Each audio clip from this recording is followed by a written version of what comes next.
अस्सलामुअलैकुम वरहमतुल्लाहि वबरकातुहू। मैं हाफिज़ इस्माइल आपका मेज़बान और आप देख रहे हैं पब्लिक वॉइस टीवी।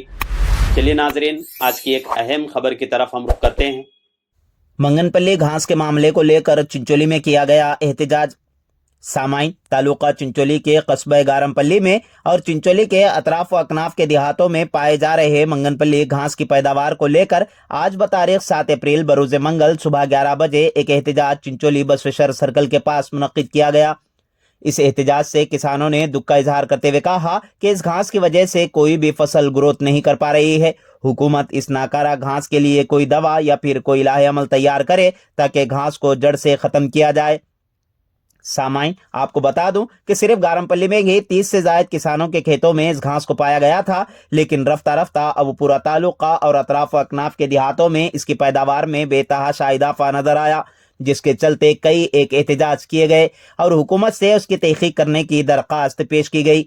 बात यह कि हुकूमत ने इस घास को जड़ से निकाल फेंकने के लिए ट्रेनिंग भी दी थी, लेकिन कारामद साबित नहीं हो पाई। बताया गया था कि इसके लिए बेहतर तरीका यह है कि जिस खेत में इसकी पैदावार होती है वो ज़मीन को बोने से पहले बंजर ज़मीन के लिए जो तेल इस्तेमाल होता है उस केमिकल से पूरे खेत को स्प्रे करें। उसके बाद भी अगर घास नज़र आती है तो उस घास को निकाल कर जलाया जाए तो काफ़ी हद तक कम होगा।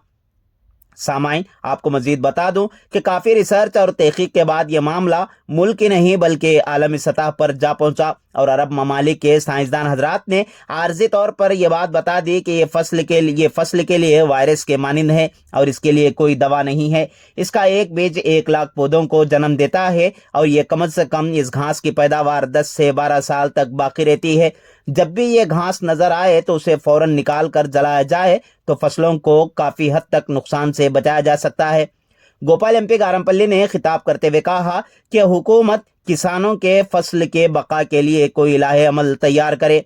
इस मौके पर वेंकटेश दुग्गन ग्रेड 2 तहसीलदार चिंचोली के जरिए रियासती वजीर आला को एक मेमोरेंडम सौंपा गया।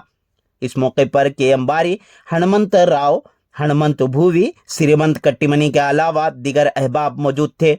आइए देखते हैं तफसीली रिपोर्ट। ಕಲ್ಯಾಣ ಕರ್ನಾಟಕದ ಅತ್ಯಂತ ಹಿಂದುಳಿದ ತಾಲೂಕು ಚುಂಚೋಳಿ ಗಡಿ ಭಾಗದಲ್ಲಿ ಸುಮಾರು ಕಳೆದ 2-3 ವರ್ಷಗಳಿಂದ ಬಂಧುಗಳೇ ಏನು ಅತ್ಯಂತ ವಿಷಕಾರಿ ಭಯಾನಕ ಕಸ್ಕುಟ ಸಸ್ಯ ವೈರಸ್ ಏನು ರೋಗ ಇದೆಯಲ್ಲ, ಈ ರೋಗಕ್ಕೆ ಹೈದರಾಬಾದ್ ವಿಶ್ವವಿದ್ಯಾಲಯದ ವಿಜ್ಞಾನಿಗಳು ಮತ್ತು ರಾಯಚೂರು ವಿಶ್ವವಿದ್ಯಾಲಯದ ವಿಜ್ಞಾನಿಗಳು ಸುಮಾರು 2-3 ಸಾರಿ ಭೇಟಿ ಕೊಟ್ಟರು. ಅಲ್ಲದೆ ನಮ್ಮ ಚುಂಚೋಳಿ ತಾಲೂಕಿನ ಶಾಸಕರಾದ ಡಾಕ್ಟರ್ ಅವಿನಾಶ್ ಜಾಧವ್ ಸಾಹೇಬರಿಗೆ ಕೋಟಿ ಧನ್ಯವಾದ ಹೇಳ್ತೀನಿ. ಅದೇ ರೀತಿಯಾಗಿ ಕಲಬುರಗಿ ಜಿಲ್ಲೆಯ ಉಸ್ತುವಾರಿ ಸಚಿವರಾದ ಸನ್ಮಾನ್ಯ ಶ್ರೀಯುತ ಯಂಗ್ ಅಂಡ್ ಡೈನಾಮಿಕ್ ನಮ್ಮ ಭಾಗದ ಹೆಮ್ಮೆ ನಾಯಕರಾದ ಶ್ರೀಯುತ ಪ್ರಿಯಾಂಕ ಖರ್ಗೆ ಸಾಹೇಬರು ಕೂಡ ರೈತರ ವತಿಯಿಂದ ಧನ್ಯವಾದ ಹೇಳ್ತೀನಿ. ಯಾಕೆ ಹೇಳ್ತೀನಪ್ಪ ಅಂತಂದ್ರೆ ಇವತ್ತು ಯಾವ್ದೋ ಒಂದು ದಣ ಬಂತಂದ್ರೆ ಯಾವ್ದೋ ಒಂದು ಬ್ಯಾಮಾರ್ ಬಂತಂದ್ರೆ ಅದಕ್ಕೆ ಔಷಧಿ ಅದ.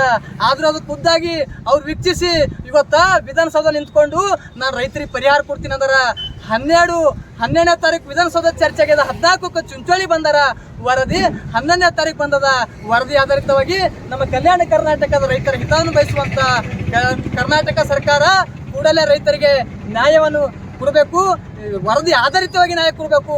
ಖುದ್ದಾಗಿ ತೋಟಗಾರಿಕೆ ಇಲಾಖೆಗೆ 85% ಮತ್ತೆ ಕೃಷಿ ಇಲಾಖೆಗೆ ಇಷ್ಟಿಷ್ಟು ಅಂತೇಳಿ ಹಾನಿದೆ ಅಂತೇಳಿ ಖುದ್ದಾಗಿ ವಿಜ್ಞಾನಿಗಳು ಹೇಳ್ಯಾರ.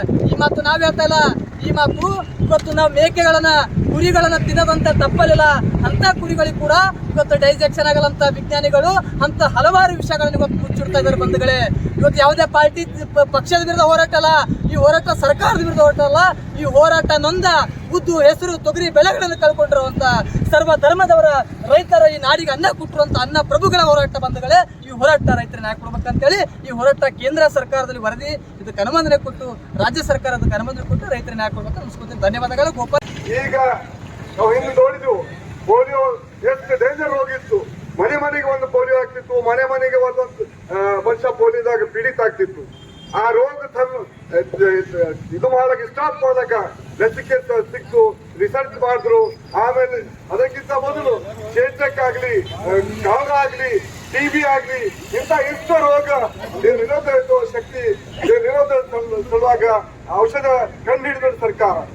ಈಗ ನಮ್ಮ ತಾಲೂಕದಾಗ ತಾಲೂಕಾ ಸ್ಟಾರ್ಟ್ ಆಗಿದೆ. ಅಭಿನಂದನೆ ಹೇಳ್ತೀವಿ ಗೋಪಾಲ ಮತ್ತು ಅವ್ರ ಜೊತೆಗಳಿಗೆ ಎಲ್ಲರಿಗೆ. ಯಾಕಂದ್ರೆ ಈ ರೋಗ ಕ್ಯಾನ್ಸರ್ಗಿಂತ ಬಹಳ ಇದು ಕೆಟ್ಟದ ರೋಗ. ಯಾಕಂದ್ರೆ ಬೇರೆ ಏನೋ ರೋಗ ಬಂದ್ರೆ ಅಥವಾ ಔಷಧಿ ಆದ ಸರ್ಕಾರ ಏನೋ ಹಾಕ್ಬಿಡ್ತದ. ಬಟ್ ಈ ರೋಗ ಈಗ ಯಾವ್ದು ಬಿ ಬೆಳಿ ಆಗ್ಲಿ, ಆ ಬೆಳಿದಾಗ ಒಂದು ಬರ್ತಂದ್ರೆ ಯಾರು ಇದು ತಾಗ್ಲಕ್ಕೆ ಸಾಧ್ಯ ಇಲ್ಲ. ಅದು ಪೂರ ಬೆಳಿನ ನಾಶ ಆಗ್ತದ, ಬರೇ ಬೆಳಿ ನಾಶ ಆಗಲ್ಲ, ರೈತರ ನಾಶ ಮಾಡಿಬಿಡ್ತಾರ. ಅಂತ ರೋಗಕ್ಕೆ ನಾವು ನಮ್ಮ ಮನವಿ ಇಷ್ಟ ಆದ ಸರ್ಕಾರಕ್ಕೆ, ಸರ್ಕಾರ ಇದರ ಬಗ್ಗೆ ಸೀರಿಯಸ್ ತಗೋಬೇಕು, ಸೀರಿಯಸ್ ಆಗಿ ರಿಸರ್ಚ್ ಮಾಡಬೇಕು, ಈ ರಾಷ್ಟ್ರದಾಗ ರಿಸರ್ಚ್ ಆಗಬೇಕು, ಇದನ್ನು ಔಷಧ ಕಂಡುಹಿಡಬೇಕು. ಈ ಔಷಧ ನಮ್ಮ ರೈತರಿಗೆ ಫ್ರೀಯಾಗಿ ಕೊಡಬೇಕು. ಇಂಥ ರೈತರ ಬಗ್ಗೆ ನಾವು ಎಲ್ಲ ಈ ಸರ್ಕಾರ ಕಾಳಜಿ ಮಾಡಬೇಕು. ಈ